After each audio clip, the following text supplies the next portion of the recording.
Каналыма қош келдіңіздер. Каналыма тіркеліп, лайк басып, комментарий жазуды ұмытпаңыздар. Әңгіменің жалғасы. 2-ші бөлім. Сені бөледі деп ойласам, неғыл де, Темірбек. Әр таңда сенің аяқ қолың семе бастағанын сезіп оянсам да, жазылып, сауығып кететініне сеніп жүрдім. Көңіл сұрай келген кісілерді жақтырмайтын мінезің бірде-бірде маған ауысты. Олардың бәрі сені табалайтындай, сенің дәрменсіздігінен ләззат алатындай, өз-өзімнен қорынып, іштей шытынап жүретін болдым. Бірақ сенің алдыңда ондай әлсіздігімді көрсетуге хақым жоқ. Сен өз қолыңмен қасық көтере алмайтын жағдайға жеткенде, сол күйіңді әзілге айналдырып, балалар сыртқа шыға салысымен аузыңа тамақты еркелей салатыным ше. Сенің құлазыған көңілің бір серпілсін деп студент кезімізде еске алатынмын. Ол кезде сен кітаптан бас алмайтын едің ғой. Сонда суып қалады деп аузыңа тамақты қасықпен құятынмын. Сен бәрібір көзіңді кітаптан алмайтынсың. Мен бейбақ сол шақта күндердің күні сенің қасық көтеруге шамаң болмайтынын, тамақты жас балаша аузыңа тосарымды ойладым дейсің бе? Сағынғаным-ай деп егілді Гүлсім. Басын еңкейте түсті. Саусақтары жиек-жиектің арасын тінтіп, құр бекер түтіндетіп жүр. Іліне қояр арам шөп жоқ. Бір сәт әнші аялдап, иірімі терең, саз шалқығанда Гүлсім қайтадан өз-өзімен сөйлесіп кетті. Мен сені өлімге қимадым, Темірбек. Миыма қайдан орнап қалғанын қайдам. Күндердің күні сен құлан таза айығып, тең басып кететіндей көріндің де тұрдың. Тұла бойыңда әбден менмендік ауру шығып бітуі үшін сенің ағзаң толық әлсіреп, сосын барып қана күш алуға тиіс сияқтанып тұрды. Жазған басым сол әлсіреу мәңгі айырылысудың басы екенін түсінбеппін-ау. Сенің науқасқа душар болғаныңда кінәлі менмін. Азаматым деп арқаланып жүруді ғана біліппін. Батпаңдап кірген дертті мысқылдап шығаруға түк істемегенім-ай. Бәрібір мені тастап кеткенің не? Бір күні қасыңа шақырып қалам қағаз сұрап, айтқаныңды жазып отыруымды өтінгеніңде де өлім туралы түк ойлаған жоқпын. Жылдардың түрдім желкенін дедің. Жылдардың түрдім желкенін, теңсектеу едім еркедім, түнек боп төніп тұр қарап, келмейтін мәңгі ертеңім. Тірліктің тылсым оралы, барады тастап жағаны, жалғанның нұрын қия алмай, жанарым сөніп барады, деп жазғыздың. Сенің қоштасып жатқаныңды сонда да сезген жоқпын. Екі ауыз өлеңді ары оқып, бері оқып түсіне алмадым. Түсініп-ақ тұрдым, бірақ сенгім келмеді. Елудің есігіне келіп тұрып, жарық дүниені кім қиып кетуші еді? Бұрын сен өлең жазбайтынсың. Күні бойы әрекетсіз жатқан соң, бұл да ермек шығар деп ойладым. Келесіде үмітті өлең жазбасаң, қағазға түсірмей қоятынымды айтып қорқыттым. Жазып қал. Көкірегіңнен жаным қош деп ұшар күн маған да таяды дедің. Сұп-суық. Ертеңіне ортаншы қыздың шошыған даусынан селк етіп оянып кеттім. Сенің жанарыңнан ештеңеге тұрақтай алмай, шарасынан шығалайып жатыр екен. Тілсізсің. Көрші үйден молда да келе қалды. Балалардың бәрін сыртқа шығарып жіберді. Ернін жыбырлатып калима қайырды. Су алдырып, басыңды сүйіп отырып, ұртатты. Қарағым, берік бол. Азаматың мәңгілік мекенге аттанып барады, деді маған. Деппін. Ештеңе түсініп тұрғаным жоқ. Басым дуылдап барады. Қосағыңның жанын қинама. Қидым деп айт. Қидым деді молда. Қалай қиямын мен? Мен сол кезде сол бір ауыз сөзді қарғыс атқыр қидымды айтпасам, сен өлмес пе едің, Темірбек? Гүлсім жұдырығының ауырғанына қарамастан кесек топырақты салып қалды. Сұлулығымен көзін басып алып тағы ұзақ отырды. Бұл кезде өксік жан дүниеден бірақ шығып екі иықты сілкілетіп барып қана көмекейден ақтарылатын болған. Гүлсім ұзақ өксіді. Орнынан әзер көтеріліп үйге беттеді. Қадамы қалт-құлт етіп теңселе басып барады. Үйге кіре бетін жұмаққа еңкейе беріп еді, қол жуғыштың айналасындағы өз бейнесіне көзі түсті. Екі көзі бұлаудай болып ісіп кетіпті. Өзін өзі қинай жымиды. Іш босап қалыпты. Өксігі әбден тыйылып көзінің ісігі басыңқырағанда Гүлсім Ақылбай көршінің үйіне аяндады. Мана әуен үзіліп тыныштанғандай болып еді. енді тағы төгіліп тұр. Гүлсім енгенде өспірім қыз Бану ауыз үйдегі төр көрпеде шалқасынан жатқанды. Көзін жұмған күйде әнге қосылып, ыңылдап сағындың ба деп құбылта созып басын саз ырғағымен билетіп қояды. Аяқ дыбысынан көзін шалт ашқанда Гүлсім алға ұмсына беріп Банудың қолынан ұстап, «Банужан-ай, рахмет саған, бір жеңілдеп қалдым-ау» деді. Бану түк те түсінген жоқ. Көрші апайының сәл ісіңкі көзіне бір қарады да өзіне бір қарады. Күлән бұл туралы ешкімге айтпауға бекінді. Ойша кіммен ақылдасу керегін салмақтап көргені рас. Құрбыларының ешбіріне бұл мәселеде сенім білдіре алмасына көзі жетті. Әйелдің аты әйел, ертең сәл сөз шықса қамысқа тиген өрттей қаулап жөнелер. Одан да алдымен тәнтінің тамырын басып көрсін, арғы жағы бірдеңе бола жатар. Күлән тәнтіні қатты аяйды. Мына заманда 6 баламен жесір қалуды Алла ешкімнің басына бермесін. Тәнті жыл жарым аралатып, құрсағы құлағмай, бала көтеріп айналасы 10-11 жылдың ішінде 6 баланың анасы атанып шыға келген. Ері Әудембек те азаматтың азаматы, ердің ері еді. Тәнті екеуі шаңырақ көтергенде үрерге иті, сығараға биті жоқ. Екеуінің ел қатарына ілігіп, кәдімгідей жұрт үлгі тұтар отбасы атала бастағаны да соңғы жылдар болатын. Әудембекке кесел кенет жабысты. Кейінгі 1 жылда 2 иығымен есіктің жақтауын сындырып кірердей азаматтың құр сүйегі қалған. Ақыры ауру алып тынды. 6 баласымен аңырап тәнті қала берді. Алғашқыда Күлән жиірек барып тәнтінің көңілін аулап отырушы еді. Тәнті тез босайды. Әудембектің аты аталмақ тұрсын, ол ұстаған заттың ретсіз жатқанын көрсе де көз жасына ерік береді. Бала балалығын істемей тұра ма? Бірде ортаншы ұлы Ахмет Әудембектің шалғысымен қалақай шаппақ болып, абайсызда сағасын сындырып алыпты. Шалғының бөлек жатқан басына бір, сабына бір қарап тәнті ал кеп егілсін. Солқ-солқ етіп иегі кемсеңдеп ұзақ жылады.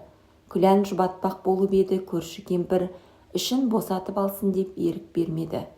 Әудембек қайтыс болғаннан кейін тәнті 1 жыл бойына ауылдан аттап басқан жоқ. Жиын тойларға да бармады.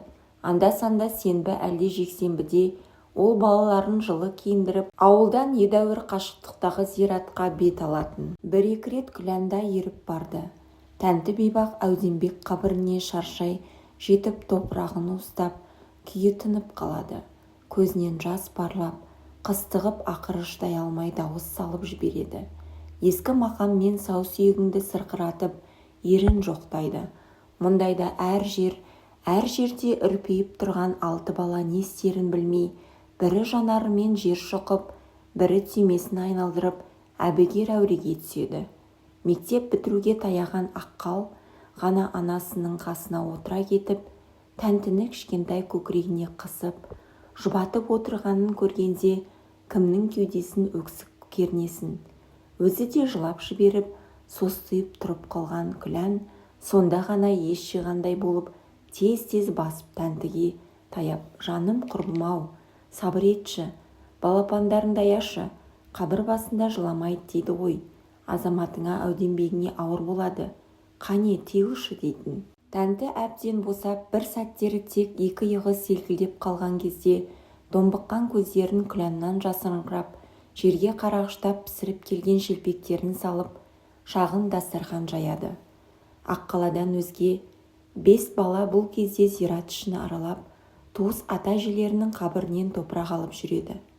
Естияр болып қалған Тәуірбек өзгелеріне әмір беріп, үйден арнап әкелген орамалдар мен құлпы тастардағы шаңды құс саңырағын сүрткізді. Сосын бәрі тәнтінің қасына жайғасып, ананың күбір-күбір дұғасынан кейін кішкентай қолдарымен бет сипап, дастархандағы шелпекті таласа тармаса жеп алды. Үйге қайтарда бала емес пе, ересектеу аққал Тәуірбек Рахметтен басқа 3-еуі құлдыраңдап жарыса жөнелді. Тіпті кенже қыз Қамар да бантигі желбіреп ағаларының артынан жүгіреді. Олар әудем жерге барып, ентік басып демалып тұрғанда, Тәуірбек жылдамдағыда анасынан бұрын жетіп, оларды тәртіпке шақырады. Тойдан келе жатқан жоқсыңдар ғой, үйге дейін шыдасаңдар болмай ма? Үйге қарай жүгіруге болмайтынын да білмейсіңдер ме? Деп жекігенін Күләннің де құлағы шалған. Ондайда Ахмет, Тәуірбек, Қамар үшеуі де өз қателерін шын мойындап ағат кеткендерін сезіп, аналарының қабағын бағып, үйге томсарып жететін. 6 баланы киіндіріп ішіндіру Тәнтіге оңай болған жоқ. Тәнті колхоз тарағанша сонда бас есепші болды. Тараған соң мектепке ауысты. Оның есеп-қисапқа таста екенін бүкіл ауыл біледі. Мұғалімдердің жалақысын ауданнан уақытылы келіп, у-шусыз соңғы тиынына дейін түгендеп шып шығарғыз шығармай ұстататын. Аудандағылар да Тәнтінің ұқыптылығын білетін. Ол келгенде Таубұлақтың Күлмесаханы келіпті. Оны бірінші жіберейік десіп, Тәнтінің қағаздарына тез-тез қол қойып, мөр басып жіберетін. Жұрт сыртынан түрлі ат қойып, пыш-пыш сөз айтса да, Тәнті сол сабырлы қалпынан өзгерген жоқ. Тек бұрынғысынан гөрі тұйық, бұрынғысынан гөрі бұйығы.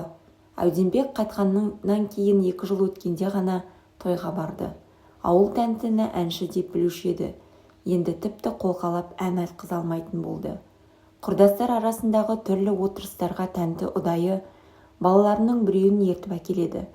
Отырыс бітіп, келіншектер күйеулерінің киімін іздеп, біреулері қызып қалғандары сүйемелдеп әбігерге түсіп жатқанда, Тәнті сол үйдің балаларының ортасына ұйықтап қалған өз баласын оятып жүргені.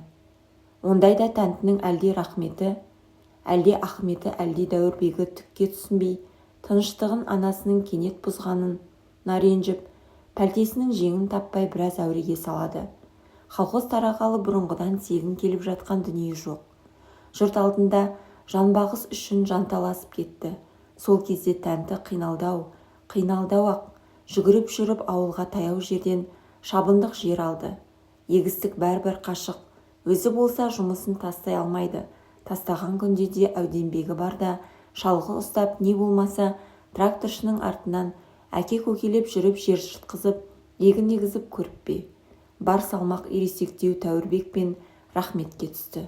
Анасы үшеуі көктем шыға егіске, жаз орталана шабындыққа, күз туа ораққа жүгіретін болды. Күлән 1-2 рет Тәнтінің шалғы тартып жүргенін көрген. Бүкшең-бүкшең етіп, аяғы артқа, кеудесі алға кетіп, қара сорпа тері шығады екен. Шалғысын түлзу тартқаннан басын жерге қадап алатыны жиі.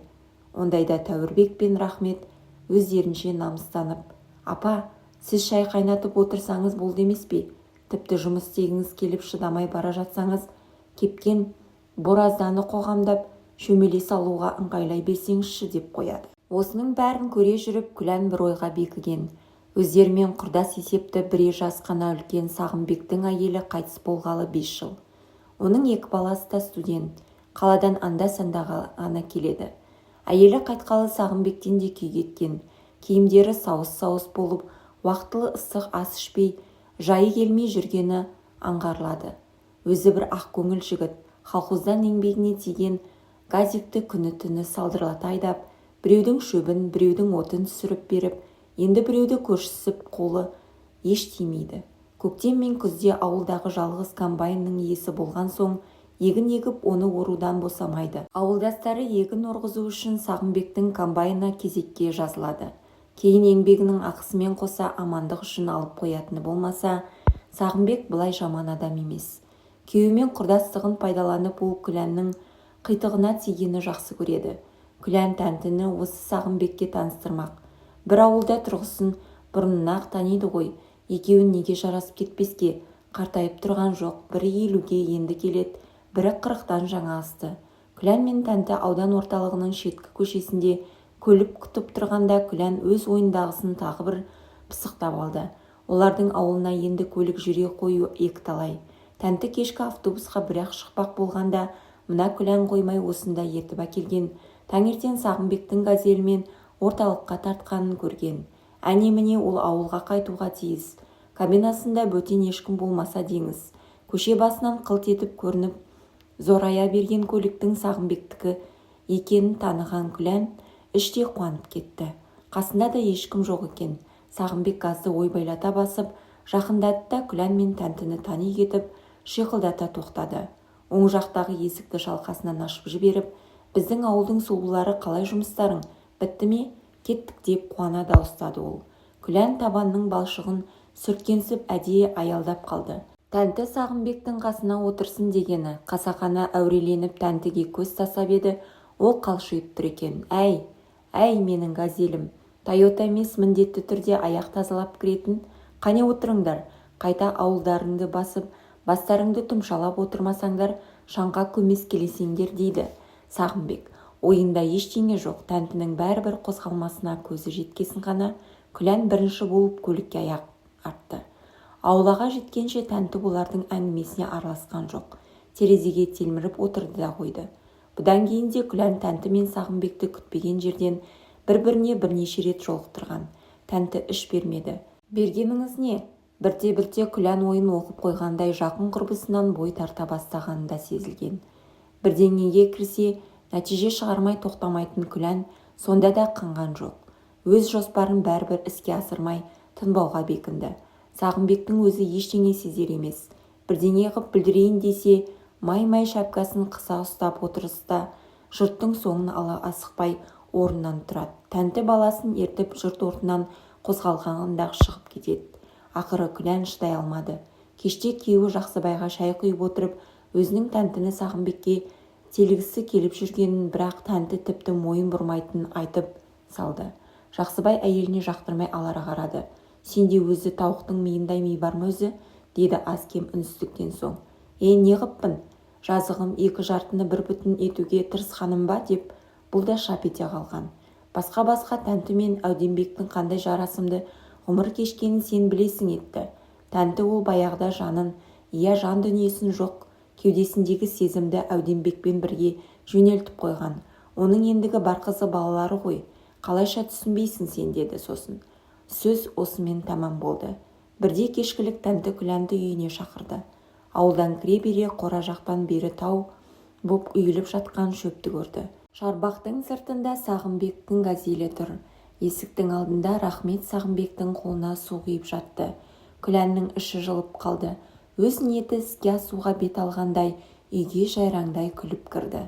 Дастархан жайнап тұр екен. Шөп басқан 2-3 бала жігіт Күләнді көріп орындарынан қарғып тұрып амандасты. Бәрі дастарханға ыңғайсыздана қарасты. Ортада мөлдір шыныда жарты литрлік арақ тұр сорайып. Тәнті дереу жұрт назарын аудара. Бұлар да жігіт болды ғой. Тәуірбегіме шөп басқан үшін алып қойса, ұстаз апайлары кешірер деді жымиып. Күлән бозбалардың неге ыңғайсызданғанын енді білді. Отыра беріп, бұл жігіттер мектеп бітіріп азамат болды ғой, өздері біледі деді жайдары. Ас үстінде Күлән ұрланып Тәнті мен Сағынбекке бірнеше рет көз тастап қойды. Сағынбектің ойында түк жоқ. Тәуірбектің шабысы қияда екенін, машинені аса шебер тізгіндемесе, шөптің оп-оңай ауып кететінін айтып қояр емес. Ал Тәнті Күләннің тіміскі көзіне бір рет аса суық қарады. Күләннің денесі тітіркеніп кетті. Қонақтарды шығарып салғасын Тәнті Күләнді оңаша алып қалды. Бірдеңе айтқысы бар. Күлән, деді жай ғана. Күләнтай, сенің не нәрсе талап қып жүргеніңді сеземін. Менікін бір өмір зая көретін шығарсың. Мейлі, мен Әудембекті. Тәнті жылап жіберді. Жалын ата күрсініп, дүние кенет аунап түсті. Бәсе, бағана тұла бойының жер тартуы жаман еді. Көрші ауылдан химик мұғалима екеуі жаяу қайтқан. Жол бойы бұл қайта-қайта демалып, өз-өзінен демігіп, әрбір адымын қинала аттап тоқтай берді. Әншейінде 20 минутта таусылатын 3 шақырымдық жол тіпті ұзарып кеткендей. Бірнеше рет соқпақ шетіне отырып демалды. Бірде тіпті көк майсаға керіле жатып аяқ суытқан. Химик мұғалима жастау еді. Не кете алмай, не асықтыра алмай, ол да мұнымен бірге отырып тұрып берекесі кеткен. Күләннің сол көзі маңдайын солқылдата тартты да тұрды. Үйіне таяғанда қарақұрым елді көрді. Дауыс салып кіріп жатыр. Күләннің жүрек тұсы шым ете қалып, жер таянып қайта тұрды. Қайнысы Атшыбай астындағы атының тізгінін қоя беріп, бода-бодасы шығып жылап үйге қарай ат қойып келеді екен. «Бауырым-ей, қанатым, ұяласым!» деп өкіре келіп, аттан секіре түсіп үйге жүгіре кірді. Күлән талып қалды. Жақсыбай қан қысымы күрт көтеріліп қайтыс болыпты. Түскі асқа үйіне келе жатқанда қасындағы көрші Талғатқа бірдеңе демек болып бұрыла беріпті де, аузы мұрнынан қан саулай құлапты. Соңғы сөзінде айтып үлгермепті марқұм. Күлән қайта-қайта тала берді. Кім келіп көңіл айтып, кім басын сүйіп, шай ішкізіп жатқанын да сезген жоқ. Жақсыбайдың денесі жер қойнына ертең беріледі деген түні ептеп есін жиып, қосағының жүзін көріп қалуға тәуекел етті.